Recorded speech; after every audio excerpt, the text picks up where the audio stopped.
Hello, podcast listeners. We're getting you set up for Turkey Day, plus a discussion about future Halloween costumes and some exciting stuff going on in the world of JJ Meets World. Sit back, relax, and enjoy this episode. And by the way, if you'd like to help support our podcast, visit jjmeetsworld.com where you can donate to our Patreon, pick up some killer swag at our merch shop, or click the link to Apple Podcast and give us a 5-star review. 1, 2, 3, 4. J.J. Gordon, sort of like that Indiana Jones, in that he's always sniffing out his next adventure. Yes, he is. He's always interviewing guests so he can have them on his show and they can talk about pop culture, arts, and leisure.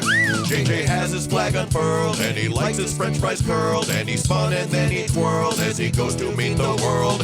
He will march into the rain even if his ankle sprained. Take a peek inside his brain. This podcast is called JJ Meets World.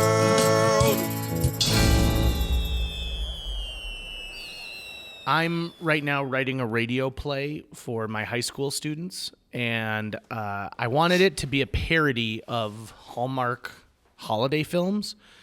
And I was trying to come up with something. I'm like, okay, what's a good like parody name but still sounds good? Because a great parody should make you think, is this real? Mm-hmm. Is this real?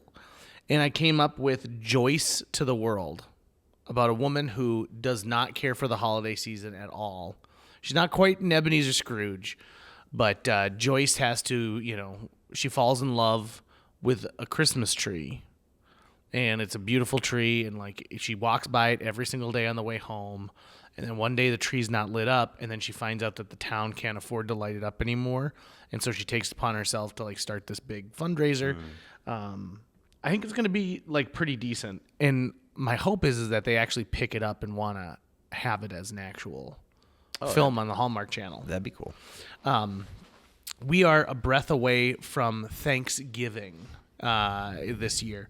And Thanksgiving, easily my favorite holiday of the year. It's a food-based holiday that there's very little pressure around because it lasts one day, right? It's not like, Christmas is several days. There's all of that like brouhaha about making New Year's Eve awesome for like 6 hours. And like, oh, what if I failed? And then I got to wait a whole nother year to get around to it. Thanksgiving is kind of like a come as you are. And I thought that one of the things that we should talk about is I've highlighted a bunch of recipes over the years on JJ Meets World about Thanksgiving food. And I thought this would be a good chance for me to tell you about one of those things that I'm really into this year, which is puff pastry. Ooh. Are you familiar with puff pastry? Yeah, of course. So Pepperidge Farms makes a puff pastry that you can get right out of the like freezer section of your local grocer. It's awesome. And so what I started doing is I take several sheets of the puff pastry, and then I take a wheel of Brie, and I stretch the puff pastry around it, do a simple egg wash on the top of it just to help browning, pop it in the oven at 350 for 15 minutes. So the Brie is nice and creamy, but you have this crunchy puff pastry outside. You pair that with, like some cranberries or craisins. Maybe you've got some delicious salty meats that go along with it. And so most times your charcuterie board doesn't include something warm or hot. And so this was like my game changer for coming up with this. I also got my first really nice mandolin that I've ever owned. Are you familiar with a mandolin? Yeah. Yeah, I know what mandolins are. Well, not Captain Corelli, not the like instrument, like the kitchen. The kitchen mandolin. We've talked about that before too. Yeah, that's right. So because I cut off a chunk of my finger when I was a kid on a mandolin. That was bad. But so I got this new mandolin because and I have easily gotten to the point in my age where I am being fed food related stuff in my Instagram like algorithm. They're like, this guy wants to see what the New York Times recipe section is this week. Let's do it. And so I finally broke down and I got a subscription to the New York Times recipe section. And most of the stuff says it's pretty easy. And in this case, what I did is I got this mandolin so I could thin slice apples. And so you core an apple, you peel it, and then you thin slice it. You put the thing back together after you've dredged it in this little like cinnamon and sugar and butter mixture. And so you rebuild the apple, you bake it, and then you can cut it like with a fork. It goes right through it. And that is going to be my big dessert. But this is the thing that, science isn't about shoulda, it's about coulda, right? Like, not should we be doing this, but can we do this? And let's try it. Taco Bell released the Mountain Dew Baja Blast pie today, which is a pie that utilizes Mountain Dew Baja Blast and a gelatin, and it looks like a cranberry pie. Okay. It's green in color, like Mountain Dew Baja Blast, kind of that greenish blue And color. this is available at Taco Bell right now? Available at Taco Bell. You have to buy the whole pie. It's not by slice. Okay. And they anticipate it'll sell out by tomorrow. So if you're lucky to get one of these Baja Blast pies, try it. Have you done that? I went to 2 Taco Bells today that told me they don't have it. Oh. And so I said, now, could you just tell me, do you not have it or you're not getting it? And one Taco Bell employee didn't understand the question. Another Taco Bell employee said, come on, man, there's a line. And so I said, okay, fair enough. I will wait. I would like the Baja pie, please. I will wait by your car to get this question answered. But what happened to us where we decided let's start tasting the grossest stuff possible and make it a big deal? And this is coming from a guy who spent $40 on a candle from KFC.com that smelled like their gravy. And this was after I spent another $40 years ago buying a fire starter log that smelled like original recipe chicken that stunk so bad I had to put it in 3 plastic bags in a tub in my garage because it stunk so bad. I mean, stink is a relative term, I guess, but it smelled so heavily of what it was that I thought if I burn this, I'm going to end up like my eyes are going to be harmed permanently. Yeah. Right? Yeah. What's your prescription for your glasses? Oh, do you know? It has never changed since I got glasses in the 3rd grade. Really? Have you thought about getting LASIK? I've thought about it, but I got talked out of it by my optometrist, actually.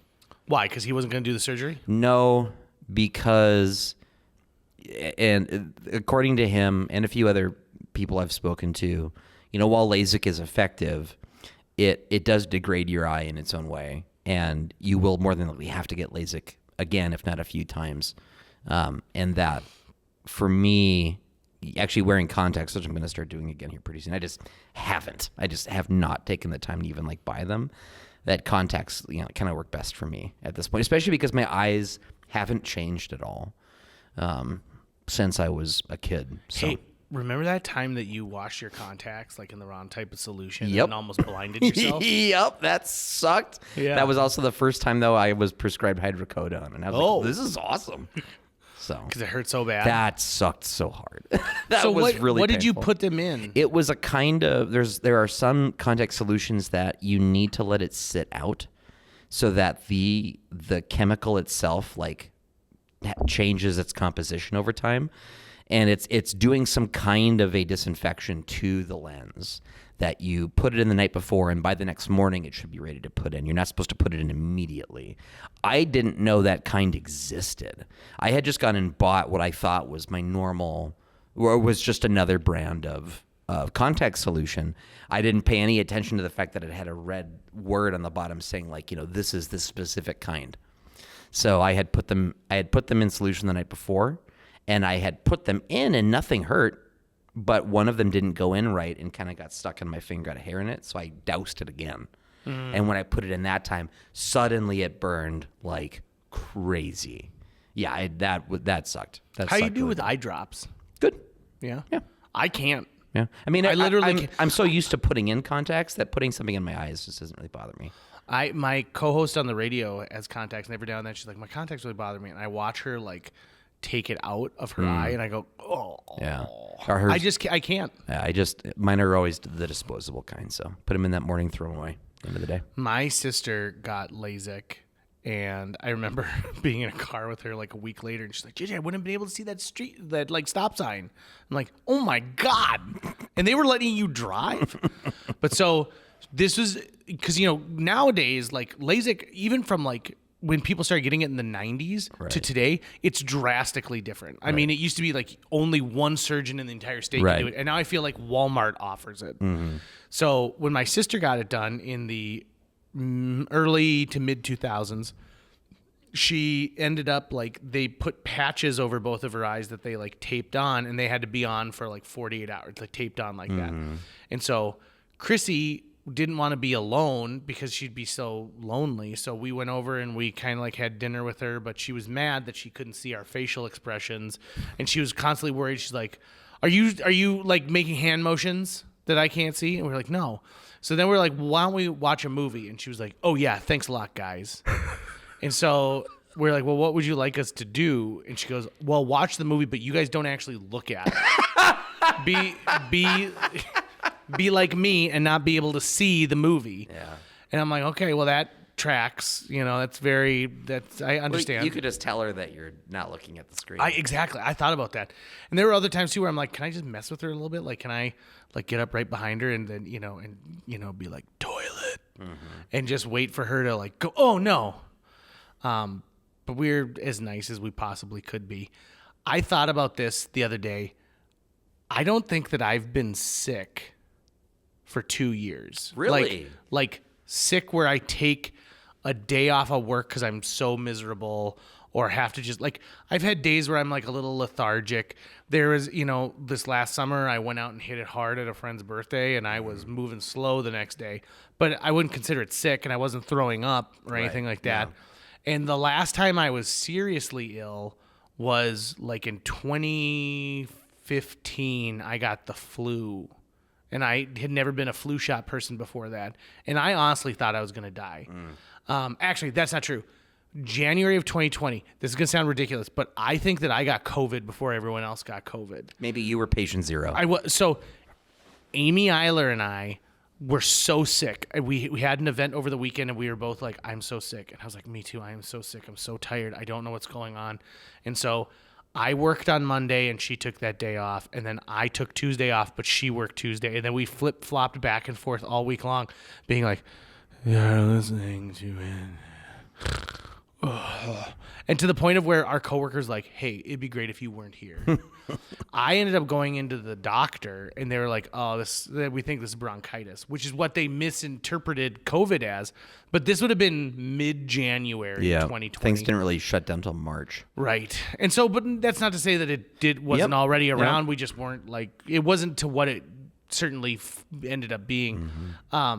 That being said, since then, I've never tested positive for COVID. And I got contacted at one point by a group that was doing a study on people who, because they've even done, I did the blood test where they looked for the markers, and they didn't even find the markers for COVID in my blood. And so I was like, if you want to take some of my blood and find out why I'm a superhuman, you can do that. And just call like whatever the, vaccine is, call it JJC. Doesn't that feel like that was 20 years ago? It does. It really does. It's hard to remember. Less than 5 years ago. Right? I feel like I've gone through like 100 years of just stuff.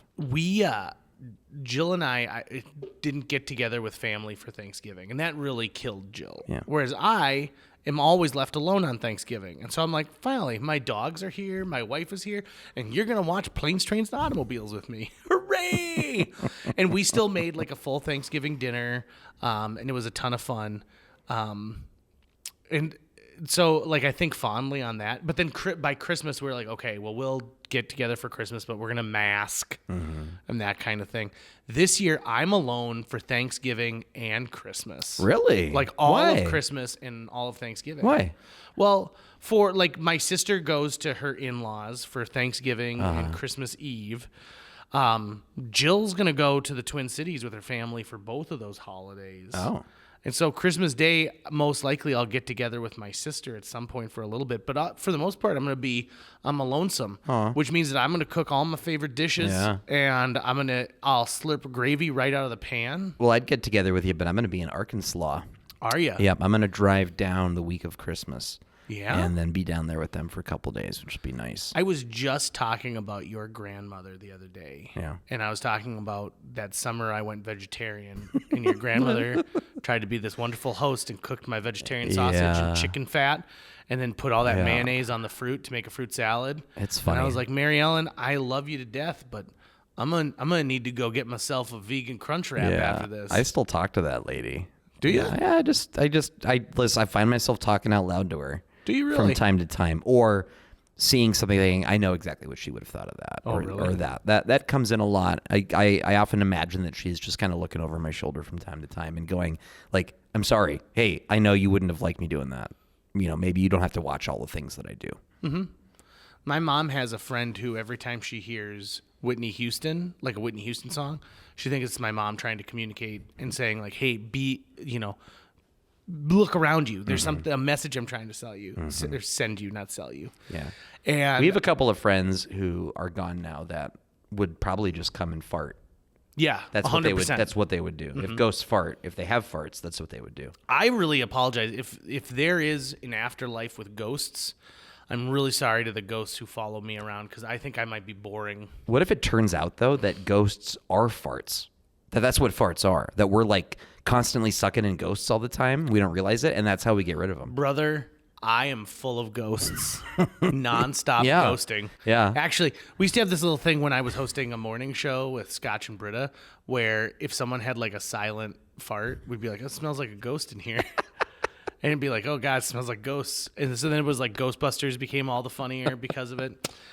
Did you happen to read the story that came out about the dude who got caught peeping here in the Fargo-Moorhead area? And he was naked on someone's porch. No. Stripped naked When on a was this? porch. This is just, the story was just came out on like November 5th. Really? November 6th. I can't believe I missed it. Is it in the forum? And, yeah, I believe so. Although they won't be letting you read that publication for a while. I think your ISP is gonna be banned. Hey, listen, they published my letter. They did publish that letter, and you got a lot of acclaim for your letter to the editor. I definitely people who know me on Facebook, like who are, hippies like me, That's good. for sure dug it. I'm gonna make a big announcement right now. I'm gonna be directing 2 plays in 2026. Damn. Yeah. So one in the. Remember how you were like, God, I'd say I yes can't to do it. I too can't do many it things. I got to slow down. I know, but like I also thought about this.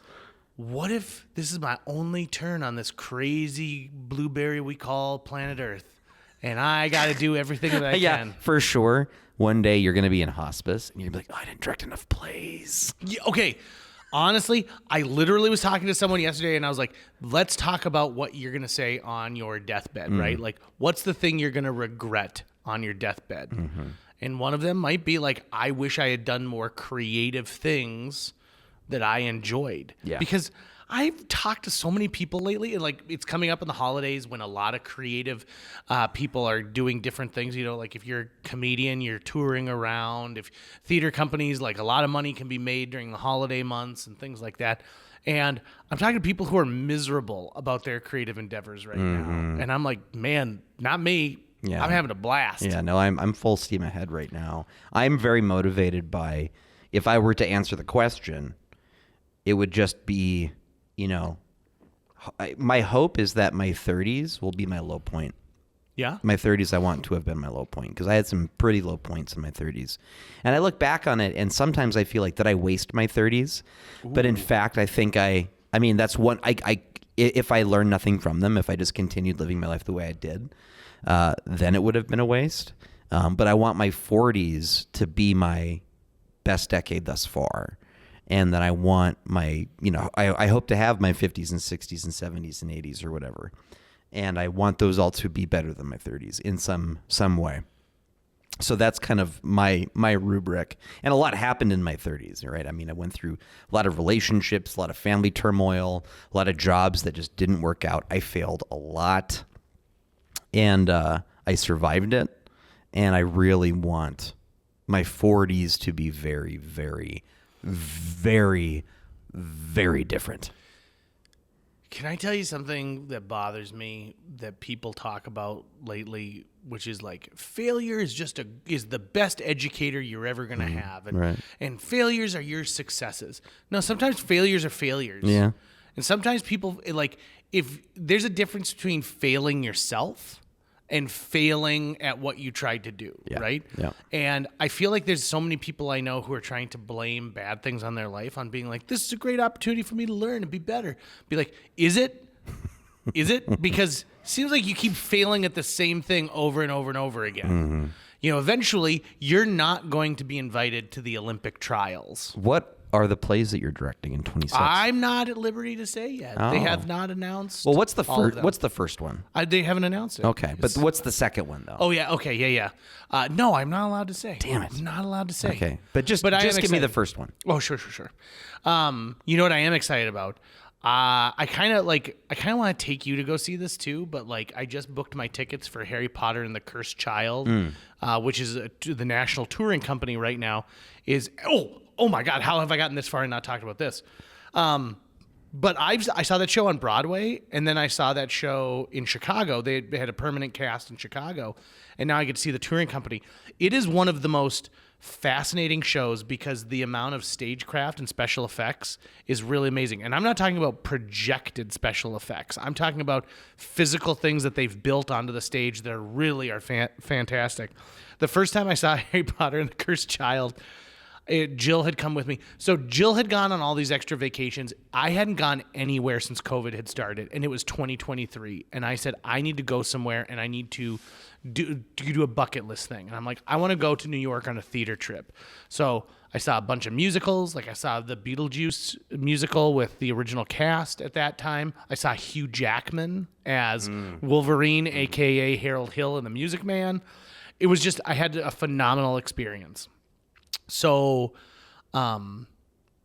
we go to Harry Potter and the Cursed Child originally when it opened in the West End, and then on Broadway, the show was part 1 and part 2. So you had to buy 2 separate tickets. Is it considered like a canon storyline? absolutely It's considered the actual continuation of the story. And so the story itself, the story isn't about Harry Potter.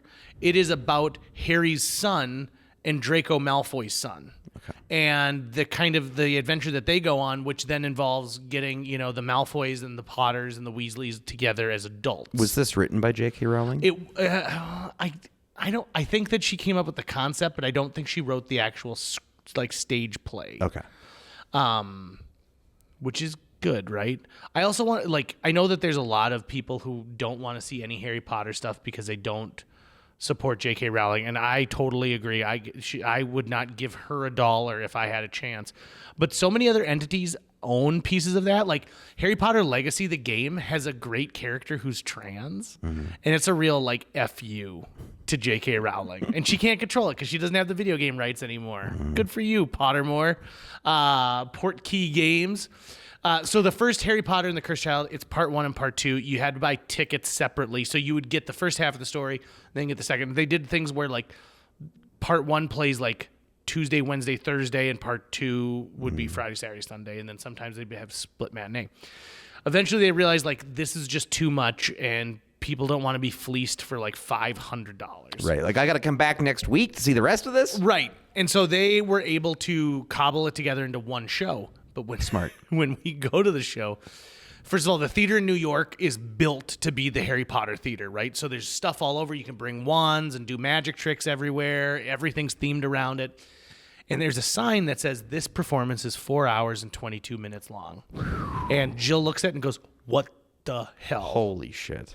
And I'm like, yeah, they That's cobbled together 2. That's a long play. Right? And they took 2 plays that were 3 hours long and they cut 90 minutes out of it. Be happy. So we sit down, and it's the first theater I've ever been to that has a QR code on the seat in front of you where you could order your food and drink. Oh, interesting. And merchandise to your seat. Which is ingenious, right? Ingenious. So you didn't have to wait in the line, all that kind of stuff. Their employees probably love it too. Oh yeah, 100%. And then you're ordering exactly what you want. It comes to your door. I'm just thinking in terms of us at the Fargo Theater when the Blenders were there. Yeah. And what happens when it's intermission and the entire lobby is completely packed wall to wall with people. Do you want to know something that always pissed me off? I suggested multiple times that we have candy, soda, and popcorn people like they do at stadiums that'd be awesome. who walk around. And at intermission, you could immediately go down to the bottom and and you've got maybe 4 types of candy. You've got small sodas for 4 different types of drink. And then you've got medium popcorns and they're just as is. You don't get to customize it. It's as is. Do you know how many people would have purchased that if they didn't have to get up? But every time they're like, no.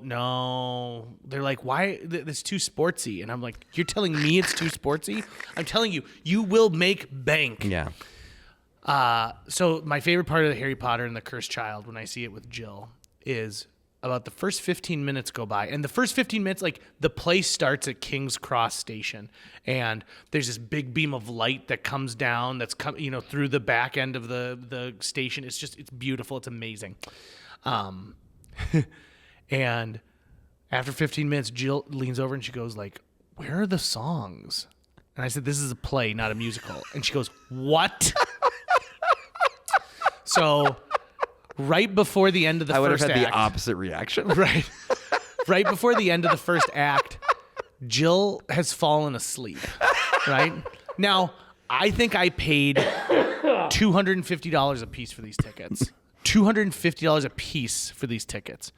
And so Jill wakes up and there's a big scene and a lot's happened. So she can't watch a play unless there's singing in it. Well, she expected, like, she thinks anything on Broadway is going to be like rat-a-tat-tat and here we go, tap-tap-tap. I could see that on some level. Okay. I could see that assumption being made, but I don't understand, like, being pissed. Well, like, I mean, what do you mean it's not gonna be a fucking dance number? In all honesty, it really makes me think, like, golly, look at these big buildings. So she wakes up and she looks over at this little girl who's sitting to her right. I'm sitting to her left. And this little girl is bawling because it's so emotional, like, what's happening. And Jill, like, nudges me and turns around to be like, look at this little girl crying. And I am crying and bawling my eyes out because of the emotion that's taking place. So I'm very excited, and I'd like to take you to the touring company. I think That sounds cool. The Stagecraft alone would Definitely be something that you would be awesome. like, this is next level in what they figured out how to do and, like, how to tell a story. And the other nice thing, I've never been to a play before that had as much cosplay. Really? Into it. Like, people That's nice. dressed in their robes and taking the photos and stuff like that. I'm doing a lot of research right now on different, like, special effects stuff. Yeah. Like, just different effects you can do live that I didn't know could be done. Because I decided what I want my Halloween costume to be next year, and I want to work on it starting now. Start getting it going. Yeah. And I want to see what kind of practical effects I can add to it to really I love raise this. the bar. I want to go as Zordon from the Power Rangers. What? So have you ever seen photos of people doing a Zordon cosplay where there's a few of them online. This one guy did a number of years ago. First time I saw it. And ever since I saw it, I thought, that's awesome. I want to do something like that, especially as a bald guy. And so I finally decided I'm going to do it I'm going to do it for next year. And I'm going to plan it out starting now. But it would actually be less of a costume piece and more of like a costume rig, I guess I would call it, that I can act through. Okay. So I'm thinking in terms of this guy who I saw. I'll send some photos to you. Different people have done them. They've done, like, really kind of cheap ones. They wear like a set with action figures on it, and they've got a tube, and then their head And is then their is head in the looks tube. big. It's And like a they're- forced perspective. Exactly. And I was thinking about something like that at first. But what I think I'm going to do is actually make it like a rolling cart, like a large rolling cart. Mm-hmm. And on the back side, I can be completely shrouded and have a camera on me and actually do like a holograph projection in the tube with video effects on it and stuff. Where you can it can be live. It's kind of a Wizard of Oz thing, Uh-huh. right? So you would live perform, you'd see my face, but it would look digital and look like a holograph that's actually like in place. And then anyone else who wanted to try it on could do it too. And then there would be a microphone, a speaker system, and then I would design it in such a way where LEDs light up and all these effects can happen, and I'd run it from a Raspberry Pi computer. Ooh. So there's a bunch of techniques I've been wanting to learn how to do for another costume I want to do later on, which would be really, really difficult, way outside my skill set right now. But I think this one, I could learn a bunch of the concepts without having to get something that form fits to my body, right? I could just make it the structure in front of me that's on wheels, and I can wheel it to like a convention or a party or something. Nice. And then do it myself, and then let other people step in and be Zordon or something like that. I love that. No. And also, final note, Carrie Winterstein went to college with the guy who played Zordon in the Mighty Morphin Power Rangers. I'm blanking on his name right now. But he shot for one day, and they used the same footage of him for the rest of the Power Rangers. Really? Yeah. So I'll send it to him. And then just someone else did the voice? I think so. Oh, boy. I believe so. It's not his voice. Yeah. It's sort of like when you take the Warner Brothers studio tour. They're like, these are the steps from the Batman television show in the '60s, and it's always the same footage of Batman and Robin running up the steps. Like, it doesn't matter if it's a Christmas episode or whatever. It's the same footage, and they only shot it once. Yep, because it works just as well. By the way, I'd like to compliment you on your Halloween costume this year. Oh, you like that? I thought you guys did a great job. Yeah. You and your radio wife did a great job. Amy and I went as Doc Brown and Marty McFly. I specifically went as Doc, who comes back from 2015, and she goes as Marty that goes back to 1955. It was a fun costume, and I have to admit, I didn't even think about it. Amy was the one who's like, maybe we should do Back to the Future. Good idea. And I thought, You I am embarrassed. You bring the Doc Brown energy. Thank you. You have that. You can do that.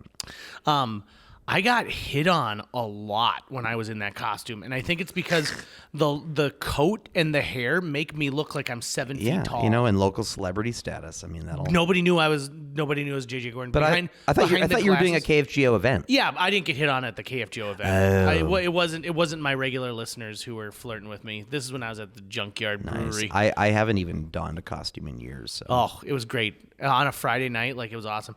Actually.